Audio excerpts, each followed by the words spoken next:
Welcome to the court of the great Khan, Mongol king and emperor of China. Allow me to present myself. I am Marco Polo. Like the game in the swimming pool? Yeah, I get that a lot. What brings you to the court of Khan? I am a merchant. I have traveled here all the way from a city in Italy called Venus. You mean Venice? Yeah, that's possible. I'm really bad with pronunciation. My family are merchants. I am seeking spices.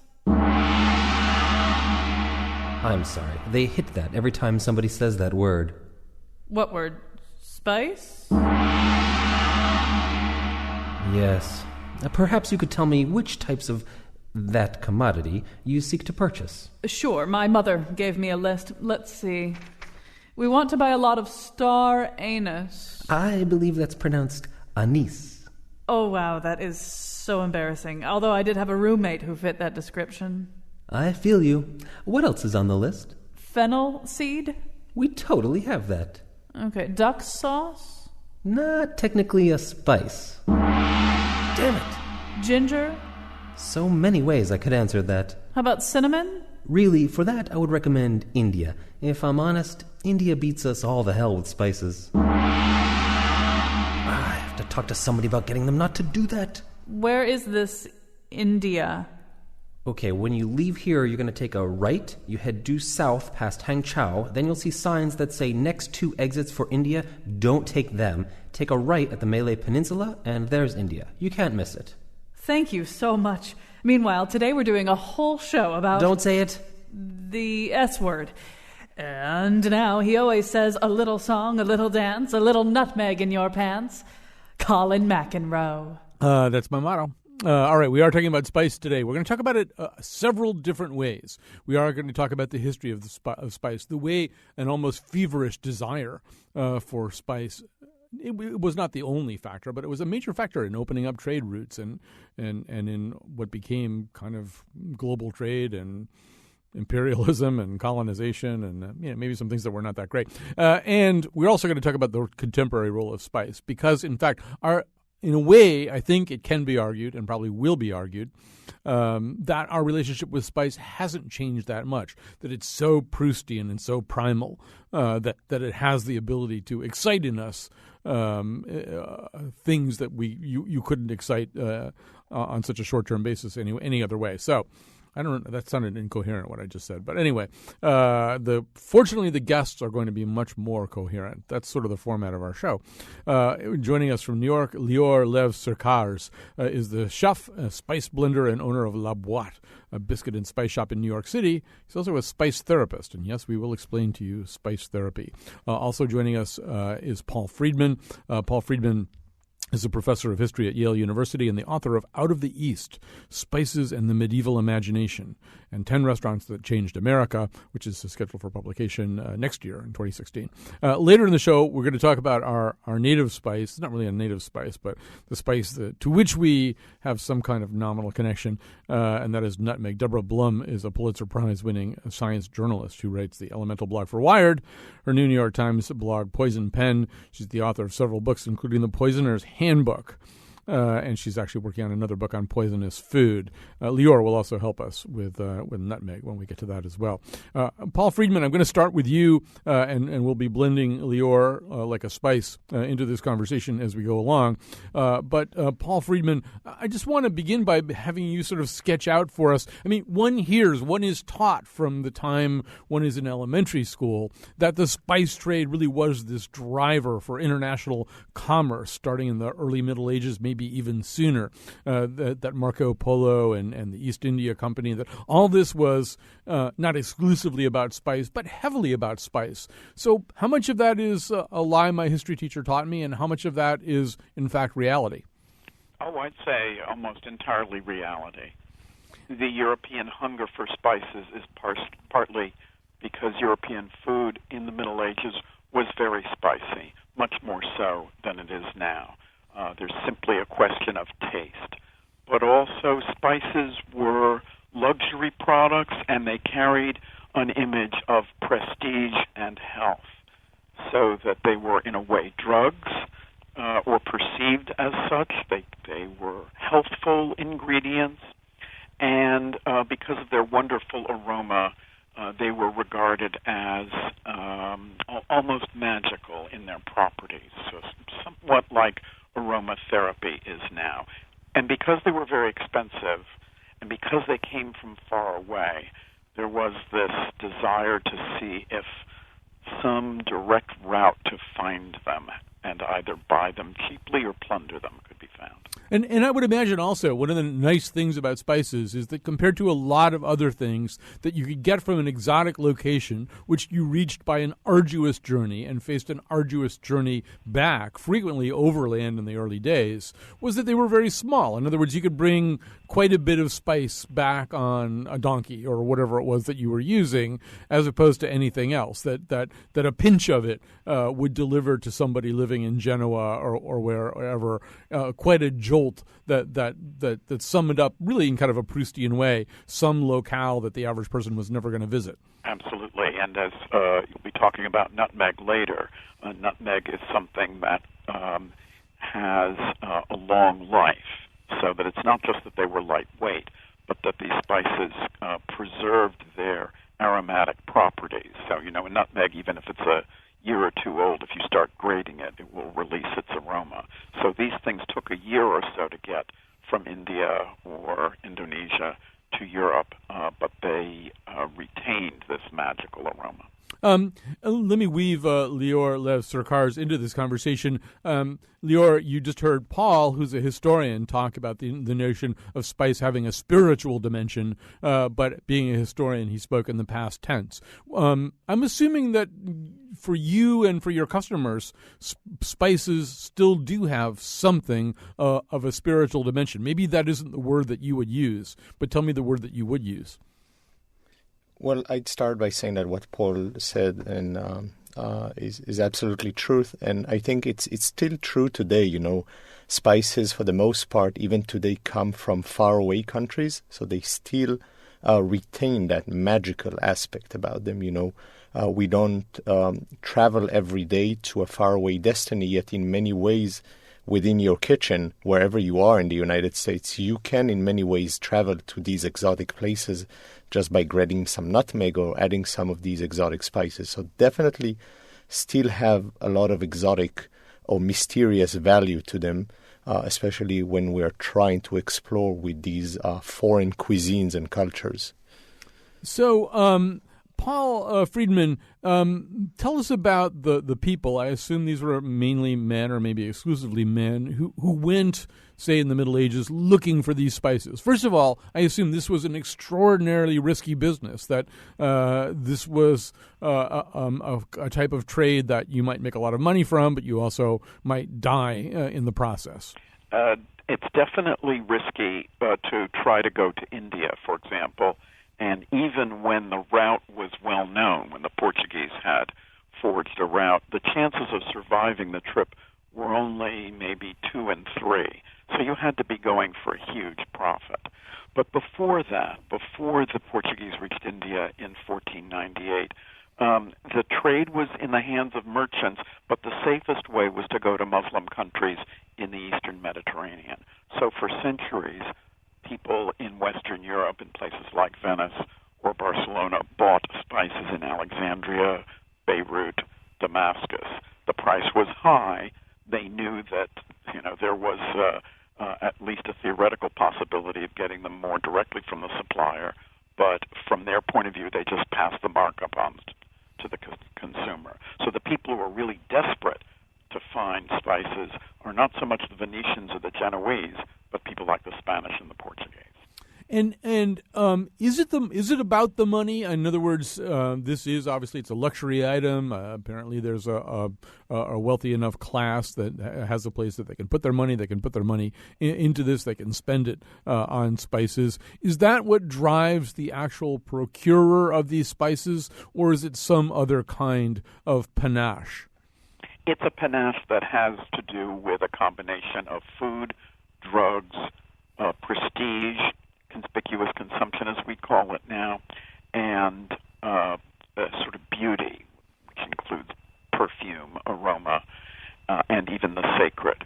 It is an upper-class taste, but like a lot of upper-class tastes, you didn't have to be in the absolute 1% top of the social spectrum to enjoy it. So we know that people all over Europe ate pepper, and so the rich decided that pepper wasn't so prestigious, and nutmeg, which was rarer, became more important as a display of wealth, along with cloves and other things that were there at the top of the spice hierarchy. Lior, I sense in what Paul Friedman is saying and what you've said as well, that it's not far-fetched to say that spices are one of the earliest stirrings and impulses towards globalism and internationalism. In other words, if people in Spain are eating the same flavors as people in China, if people in Italy are eating flavors that come from India, that we kind of have the beginnings of a global exchange. Does that make any sense? It absolutely does. I think it's, these great explorers that went to seek for these prestigious spices brought them back home to Venice or to Spain or to Europe with them and started using them, whether it for medicinal purposes or food, which is more relevant to what I deal with and do today. And it's not a mystery that you would find a lot of similarities between dishes in countries that are not necessarily connected via land even. And dishes. So one might call them in a certain name, the other would call them in a different name. But there are definitely a lot of similarities. Also knowing that these merchants did not just go to these countries, just grab a bag and ran back. They had to spend quite a while there, and Paul might elaborate on that, and became very familiar with the customs and the culinary traditions of that country in order to become friendly and enforce these relationships. And people like Marco Polo or other who spent quite a while there came back home and brought these traditions with them. So I think that if you find in Italy and Spain dishes that are, inspired by the Far East, that it's not a wonder that they are, Yeah, he makes a great point, Paul Friedman. I mean, we know that Marco Polo was almost sort of a functionary within the Khan government for a while. It wasn't just a matter of just grabbing the turmeric and the cardamom and loading up your donkeys or your boats and getting the hell out of there, right? I mean, the spice traders were there a long time. That's right. And then particularly once the traders reached India, they also decided not only to stay for a long time, but to see if they could take over parts of it. So the Portuguese took over parts of the western spice coast of India, Goa being the part that they kept the longest into the 20th century. And so, Paul, you've used the word drug a couple of times. And when we say drug, and one sense is that when these spices are being valued not simply as ways to make your food taste better or to make your dinner party in Sevilla a little bit more fancy and exotic, that these spices were valued in a different way. I don't know when you say drug whether you mean medicinal or hallucinogenic or both. But what attributes were projected onto these spices? Right. The attribute that they didn't have is, an addictive drug. They're not addictive. They don't really produce hallucinations. They don't even really wake you up or anything. And that's one reason why they were superseded by things like coffee, chocolate, and tea beginning in the 17th century, because those do have a kind of kick or slightly addictive effect. But what spices as drugs means is that they were thought to cure diseases and to prevent diseases. And probably the preventive part is as important as the notion that spices can, cure stomach distress, strangely enough, I guess, to us, or be good for your complexion, or treat smallpox or something like that. The idea of prevention is one of balance. A lot of foods are cold and wet. Spices tend to be hot and dry. Therefore, if you're going to eat cold and wet food, the spices are supposed to balance it out, supposed to create a kind of equilibrium, because disease was thought to result from an imbalance of bodily bodily fluids called humors, and the spices contribute to that balance. And I would imagine also there's just sort of the sense of arcana, too, the sense that, I mean, we have it still, but it must have been very powerful at that time, that somewhere else besides here, there are people who know things that we don't, things that are more or less secrets to us anyway. Absolutely. The idea, like acai berries or some new thing comes on the market and people think, oh, the natives of the place where this comes from, live to be 100 all the time, or never suffer from diabetes, or are totally healthy. Sometimes that's chronological, like the paleo diet. Sometimes it's based on a place, like the places where yogurt comes from. But this idea that people far away have a better diet than we do is hardwired into modern consciousness. And Lior, I would imagine that's very much something that you experience in your business, too, that suddenly there'll be a mania for this or that spice. I have to have this, either because it's the most fashionable one, or even because I would imagine even still there are people who would attribute health benefits to a certain spice. Yeah, so absolutely. So funny enough, we talk about, a few hundred years ago, we are seeing the same things happening again.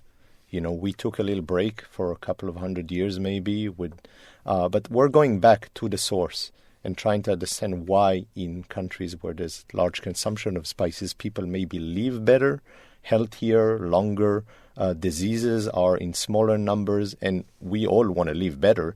And we're all going back and looking at what could be done. So we definitely see a lot of demand in the last few years for healthier spices, for things that could substitute sodium and sugar.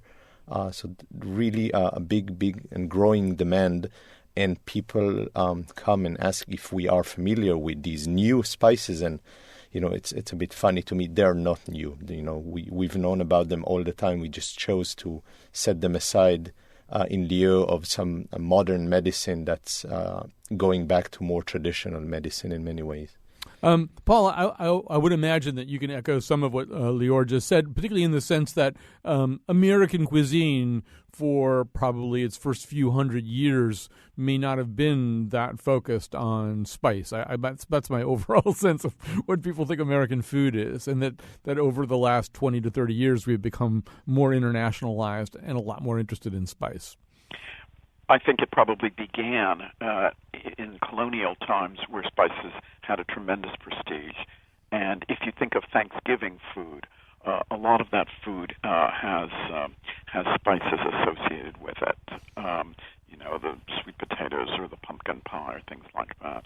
But definitely in the end of the 19th century, beginning of the 20th century, American food relied on other effects for flavor.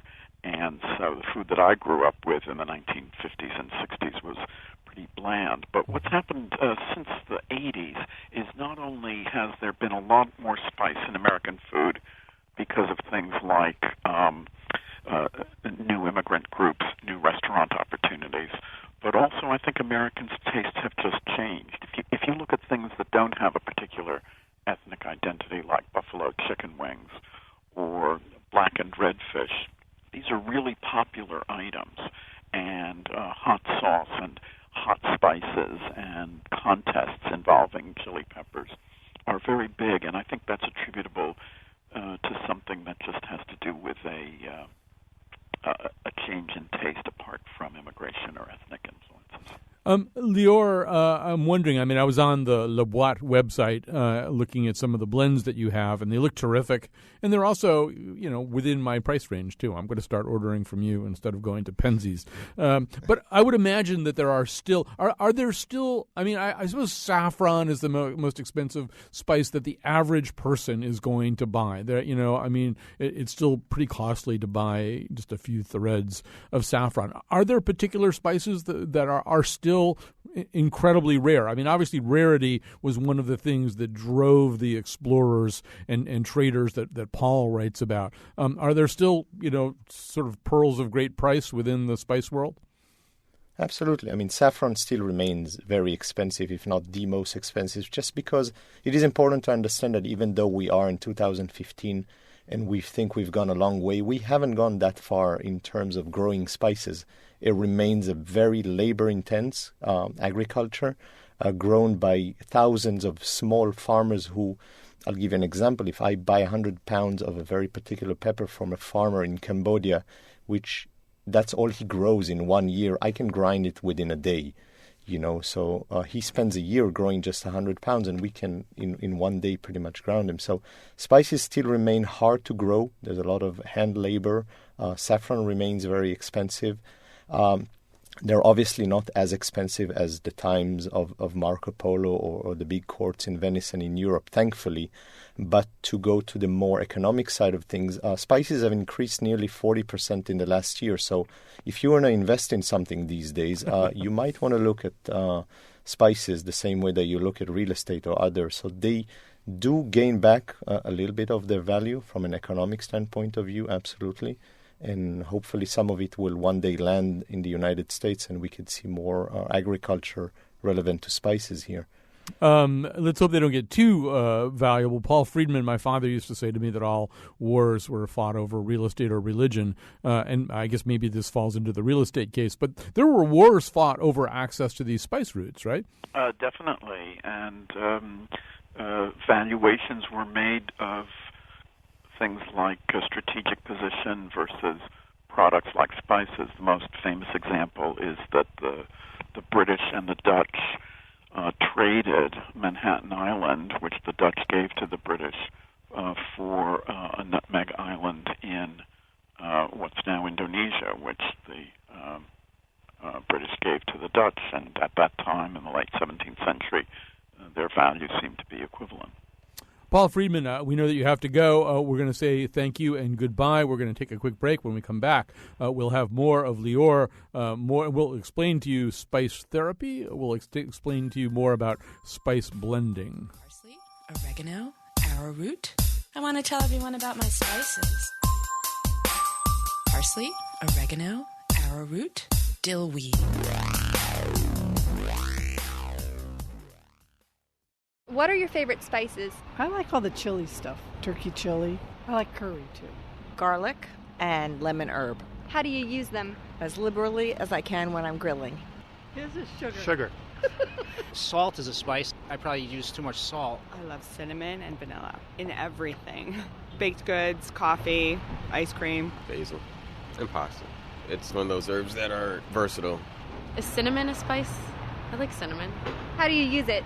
In drinks, I guess, like tea, coffee, sweet potatoes. Put cinnamon on sweet potatoes. It's good. I'm going to have to try that. That's awesome. And those are voices from the mean streets of Connecticut, gathered by our interns, Katie McAuliffe and Katie Pikus. To make it more difficult, they were only allowed to ask questions of people named Katie. They even had to find men named Katie. So we're talking about spices today, about spice. Lior Lev Surkars is with us. He's the chef, spice blender, and owner of La Boite, a biscuit and spice shop in New York City. He's also a spice therapist. We're going to get to the spice therapy thing in just a second, Lior. But one thing we really haven't said, and I'm sure this is a subject dear to your heart, that all spices are not created equal. In other words, if I buy turmeric and I don't know too much about who I'm getting it from, or it's like drugs, I guess. I mean, you should really sort of know, right? And I don't know what influences that, whether it's terroir or quality control, but anyway, I would imagine not all bottles and bags of the same particular spice are created equal. No, absolutely. I mean, it's what makes my job very interesting and very difficult at the same time is to get to the best source possible. Unfortunately, there's really no guides in school on where and how to do it. You know, we are all easily able to evaluate good meat, good vegetables, because these things that we're familiar with.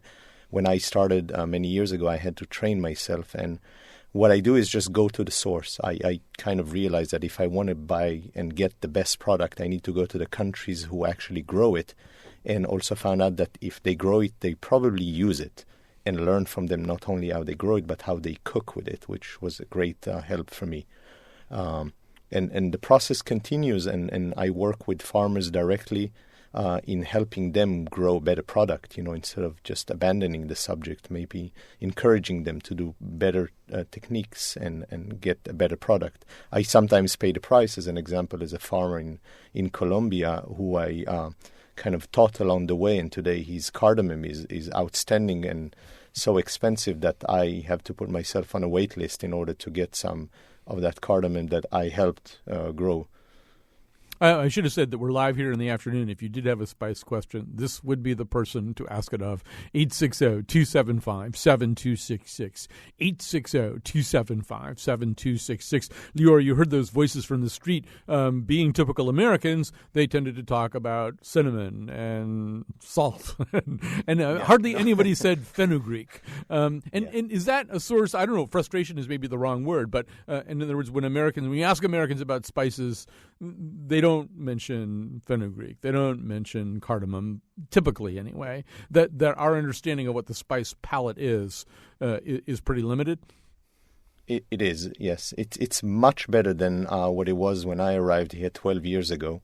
And thankfully to shows like yours and magazines and TV and just the fact that people travel a lot more. Mm-hmm. Paul mentioned it very quickly when he said earlier, I think that something very interesting happened and in the restaurant industry is that a young generation of chefs that were for many years hiding their background or their mother's cooking, as I call it, or their grandmother's cooking, all of a sudden woke up and said, maybe I can make it really up to date and start featuring this ethnic cuisine.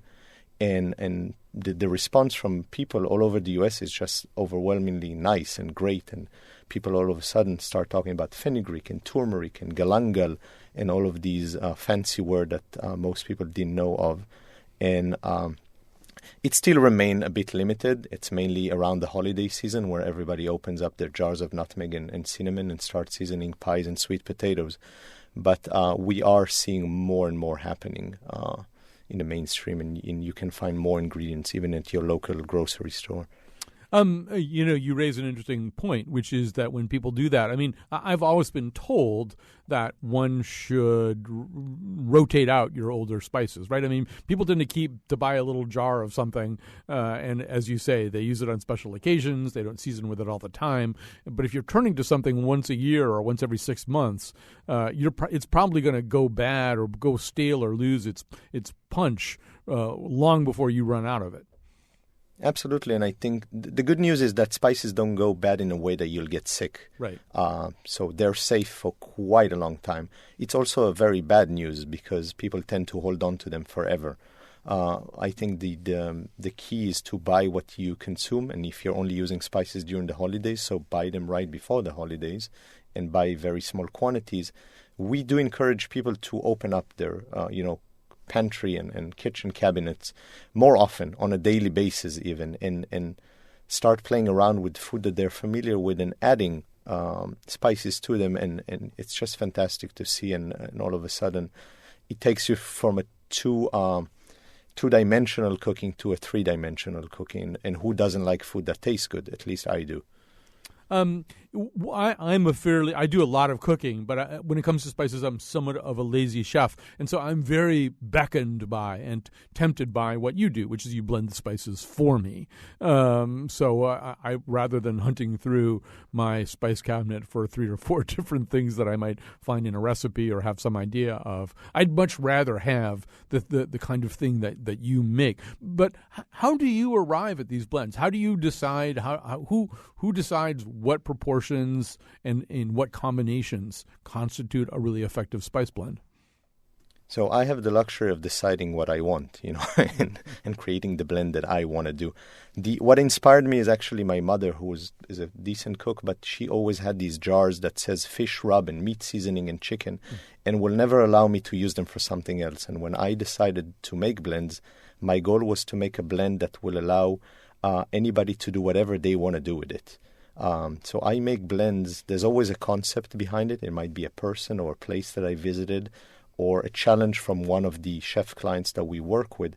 But I always make it in a way that you, for instance, could make a chocolate chip cookie. I might make pork ribs with it, and a fourth or third person will make a cocktail or a soup with it. And it does happen in reality. And instead of you having 10 jars of single spices in your kitchen cabinet, you might end up with only one, but you could use it every day from breakfast to dinner in as many possible ways. We're getting a tweet from somebody named Lucy. I assume that's Lucy Nalpathanchel, one of our reporters here, saying that her favorite spice mixture is garam masala. Now, garam masala is one of those. My understanding of garam masala is that you could go to 5 different Indian stores and buy 5 different things that were garam masala, and they'd all be a little bit different. I mean, there isn't some kind of internationally unvariable standard for what that is?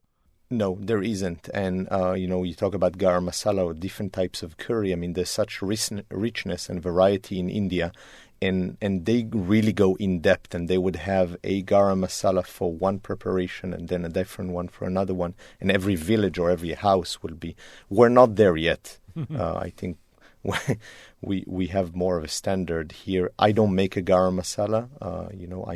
I do have a few blends that are Indian inspired, but I don't want you to think of it as an Indian spice. I want you to be able to make your Caesar salad, to exaggerate a little bit, with what could be a garam masala. I like that idea. All right, so you got to tell us about spice therapy. This is a whole different area. Most of us are using spices, as you say, to pep up our Caesar salad a little bit, or to make the soup on the stove have a little bit more flavor to it. Spice therapy, I assume, is a very different animal. Yeah, it is. It's a title that I got a year ago. So, in terms of being a spice therapist, it consists of many things. I firmly believe that cooking itself is a therapeutic act, therapeutical act. You are focused. You're in a calm environment. If you're a calm person, and you're nourishing yourself and your loved ones. So it's one way of dealing with a lot of anxiety and anger and hunger, which is a source of anxiety. So I think that's one element to it. The other element, I think, goes back to your childhood or certain memories in your life that often enough are tied to scent. Scent is often enough ignored. Our brains record everything that we smell throughout our lives, and often enough it happens when you're having a negative experience. And what we see in many people that come to see us and saying, I hate this, or cinnamon, or I hate clove, or I hate that. And often enough, it's because they had a bad memory in the past with it. And we try to help them to overcome this and maybe starting to like these things used in the right way. So I think when we talk about therapy, it's dealing with that. It's also with a sort of a mechanical act of using your hands and your senses, so it helps overcome a lot of challenges. So if I were to come to you and say, Lior, I don't know, it's mid to late January, I've got seasonal affective disorder, there's no light in the sky, I'm depressed, I'm 60 years old, I'm this, I'm that. So would you put together would you ask me a series of questions and put together some kind Absolutely. of spice blend? Yeah. Absolutely, and I think I would, I'm not a physician and I cannot prescribe anything, but I think I could send you home with a list of groceries and have you go to your kitchen or find somebody who would cook for you and prepare a meal or a dish. I'm pretty sure the results are going to be good. If I can give you a very quick example of a couple, I don't do couple therapies. I don't have a couch in my store, but who came to the store and were arguing pretty badly about the fact that his food is really salty and unedible. And I don't know where I got the idea, but I asked him to show me his hands. And he was a pretty big guy with pretty big fingers. And I asked, can you tell me what salt you're using? And he said, yeah, I use a very fine sea salt. And I said, here is what we're going to do. You're going to go home, and on your way, you're going to grab at the store some coarse sea salt and go home and call me in a few days. And next thing you know, they did call me, and she was very happy because his food became less salty. He was happy because she was less unhappy. The matter of the fact that because he had such big fingers, he was using too much salt. And by using fine salt, he was grabbing just too much. And by switching to coarse salt, I don't know if I saved their marriage life, but at least food tastes better at their home. You sound you're the Sherlock of spice. That was a pretty good detective work there. All right, let me just grab a call or two here for you. We've got I may be saying this wrong, Jawahar of New Britain. Welcome to the show. Colin, you did pretty good saying my name. All right, good. Hey, I'm an Indian chef. I did cook with Martha Stewart. I cooked in a NBC on Sunday. I do a lot of spices. They call me Spice Jack. And so do you have some words for us about garam masala then? Yes. Hey, a lot of people, they think garam masala affiliated with the curry. It's totally two different things. And so how does somebody pick out a good garam masala? You kind of roast them in your own house. You pick up star anise, fenugreek seeds, cumin seeds, black pepper, cardamom, coriander, leaves. You saute all this and put them in a blender. You make. Depends on if you're marinating fish, you do a different garam masala. If you're marinating a white meat, it's a different garam masala. If you do a red meat, different garam masala. See, now, Lior, I have to say, I think most people aren't going to do that. I mean, I think it's a relatively small subset of the American cooking population, even, that's going to sit there with a grinder or a tiny blender and blend their own garam masala. On the other end of the spectrum is picking up some McCormick's curry powder or something like that that's going to taste like nothing, basically. And so, really, it seems to me the territory you're operating in, Lior, is the middle ground between those two options. Yeah, I think, an ideal world or perfect world would be such as, everybody would, just as the caller just described, you'd have all these great ingredients and you would toast and grind them and prepare them. Most people won't because they don't have the time or the knowledge and the patience to do it. This is where the blends intervene. And there are many great blenders out there in the market, larger scale, smaller scale. I think the important thing is just to get people excited about using spices because, first of all and foremost, they bring flavor to your food and they're fun. And through that, you learn about different cultures and different ethnicities, not to mention the health benefits of them. So I think blends are a good way to start because, you save a lot of time and trouble later on if you choose to make your own blends, then absolutely. All right, we're going to grab a quick break here when we come back. Or do we have time to grab Peter? I can't see. Well, maybe if we have time on the other side, we'll grab Peter. Lior's going to stay with us. We're going to add Deborah Blum. We're going to talk nutmeg, the Connecticut spice. He who controls the spice controls the universe. The spice must flow.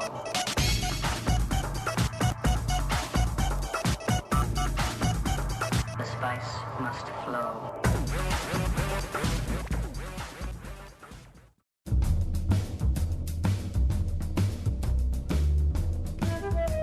Wait. I thought spice came from the excrement of sandworms and could be used to facilitate interstellar travel by folding space. Why has this not come up? You people are living in a fantasy world. Today's show was produced by Betsy Kaplan and me, Kyone Wolf. Our interns are Kate McAuliffe, Katie Pikus, and Katie Vandelay. Greg Hill appeared in the intro and tweets for us at WNPR Colin. The part of Bill Curry was played by Baby Spice. For show pages, articles, and videos of the Faith Middleton Show staff, actually, maybe you don't want to see what they do with spices, visit our website, WNPR.org. On tomorrow's show, the eternal human fascination with fire. And now, back to Colin. All right, we are back, and we're talking about spices. We've been talking about spices for this show. Lior Lev Sarkars is with us. He's the chef, spice blender, and owner of La Boite, a biscuit and spice shop in New York City. He's also a spice therapist. I want to go there right now and get some spice therapy. I think I do need it. And for exactly the reasons I said, too, seasonal affective disorder. Joining us also is Deborah Blum. Most people know that Connecticut is known as the nutmeg state, although there are competing ideas about where that name came from, and none of them are terribly flattering to the early people of Connecticut or the peddlers who would go through here. But we also want to know a little bit about the history and nature of nutmeg itself. People around Connecticut throw that word around. I'm not really sure people know very much about it, but Deborah does, and so does Lior, for that matter. So we're going to draw on both of their understandings. But Deborah Blum, tell us a little bit about nutmeg. This is an unusually we've been talking for almost an hour now about how mysterious and exotic and Proustian and compelling spices are. But even within the continuum of that, nutmeg seems to be a spice with unusually interesting latent properties. Yes, that's exactly right. My real interest is in things that poison us, and so I was in conversation with a bunch of toxicologists, and they started talking about nutmeg at one of the national toxicology meetings. So naturally, I had to pursue what was going on with it. Nutmeg's an old spice, right? It's been imported to Europe since the 1100s, and it derives mostly from a tree that's native to Indonesia, which has the Latin name Myristica fragrans. And it's now grown elsewhere, so there's a lot more of it circulating around. But when it was first discovered and imported, it was very rare and extremely valuable. People would rank it up there in value, in sort of the top 5 lists that included things like gold and diamonds. But it started getting, as well as for its wonderful flavor, I love especially the holiday flavors of nutmeg, but nutmeg in cooking. It started almost immediately having a very interesting reputation for a spice that could do more than just season your food. And so as you go back, you see people talking, even in the Middle Ages, about its toxic effects. It was used by women to try to induce abortion. It was used to sort of in both medical and toxic kinds of ways, and that kind of mystique about it sort of floated through really right into 19th and 20th century Europe, where you starting to see very regular reports of the use of nutmeg as a hallucinogen, largely in prisons, and then as partly thanks to the internet, kind of spiraling out beyond that. Don't try this at home, by the way. Do not try to use nutmeg to get high. First of all, it really is, as Deborah Blum is saying, her big interest is in poisons, and nutmeg is, it's at some level toxic. So, use it sparingly. I want to go back to its medicinal properties. So, Deborah, my sense is that nutmeg in the Middle Ages, it was almost like an early version of chemotherapy, that it was such an incredibly strong thing that Europeans thought, well, maybe it could fight the Black Plague or something. That's exactly right. It was tried as a plague remedy. It was tried to ward off other infectious diseases. It had a strong smell, both appealing and very strong taste. And as you notch up the dose, and this is what makes it so interesting today as well, as you go from, what we think of as the sprinkle on eggnog, say, during the holidays, to a teaspoon, a tablespoon, several tablespoons, you feel it, and you feel it fairly quickly. And so I think one of the things that to me makes it so interesting is that there's really a limited number of chemical compounds that cross the blood-brain barrier. We're fortunate, right? We don't want everything we swallow crossing the blood-brain barrier, but nutmeg is one of the spices that we can measure doing that, and we can measure its neurotrophic effects. So I think you see very early on people saying, this has a certain unique power, and it makes me feel different. And that plays out to that kind of wonderful, sometimes dark, sometimes mystical mythology that surrounds it. It's a fascinating spice. Lior, how much of this is resonating with you? I mean, obviously, as a chef, you're going to be using nutmeg, and you probably wish people used it for something other than eggnog at Christmas time or whatever it is that people use it for. But how about all this other stuff? Have you had rich and mystical experiences with nutmeg? No, I think for the most part, I just value it for the great properties and qualities it has in cooking, and my goal, as you said, is to get people to use it all year round, not just around the holiday season, and also use different parts of the nutmeg. We talk about nutmeg for the most part, ignoring completely the mace, which is the outer or second layer underneath the hard shell of the nutmeg, which has even citrus notes to it and is much more delicate and beautiful, yet ignored in many ways. And mace also can be notched up to that hallucinogenic level. Both mace and nutmeg contain a couple of compounds. I mean, you couldn't do this at home, right? But these are compounds that chemists have linked to as sort of building blocks in some of the more famous street drugs, such as ecstasy, which is part of the modern, totally mistaken mythology that surrounds nutmeg, right? Again, you see the nutmeg and mace floating through the Poison Control Center reports in part because people don't understand how this works. I had no idea. Lior, just so we don't lose sight of nutmeg's normal use, although we love these exotic and toxic properties. But, I mean, as you say, I think Americans use it at the holidays. But in a lot of cuisine, I like the French have something called quatre épices, right? Four spice, and that's one of the four spices in that blend.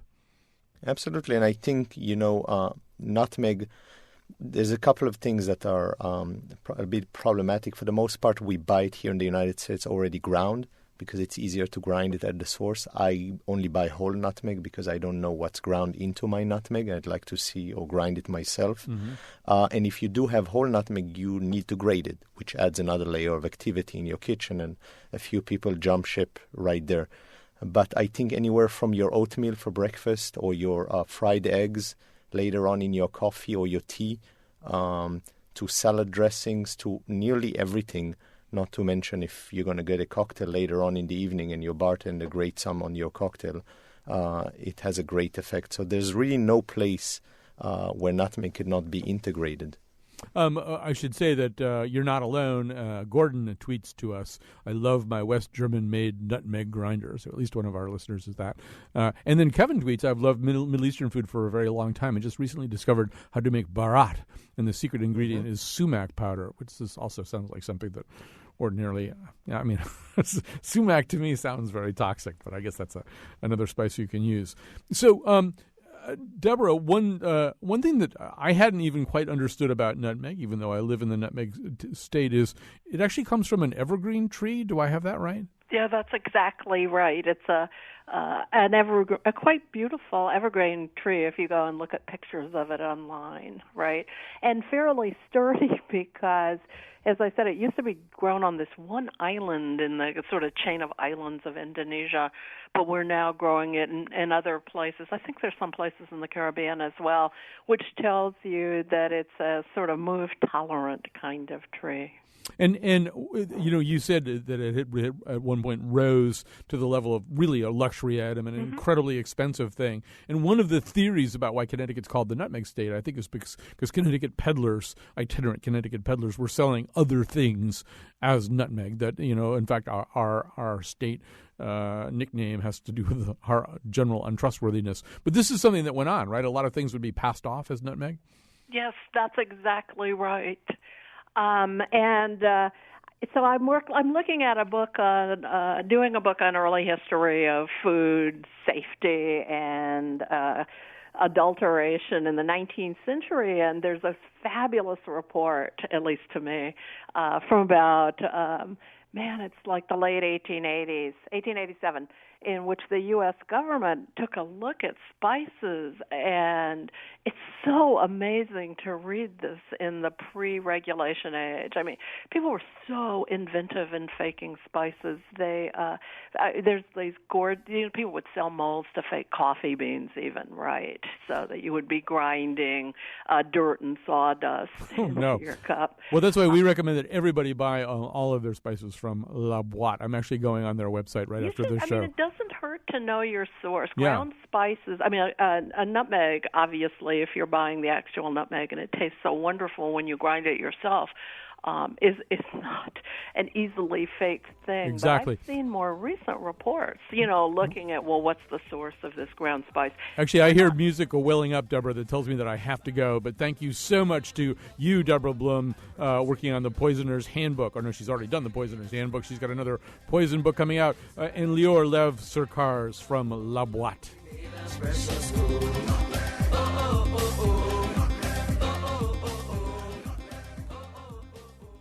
That was a good show, right? Yeah. I never really thought about spices. Is the ground moving? What is that? Oh my God, Greg, it's a sandworm. It's definitely a sandworm. Oh, no, that's just a garbage truck.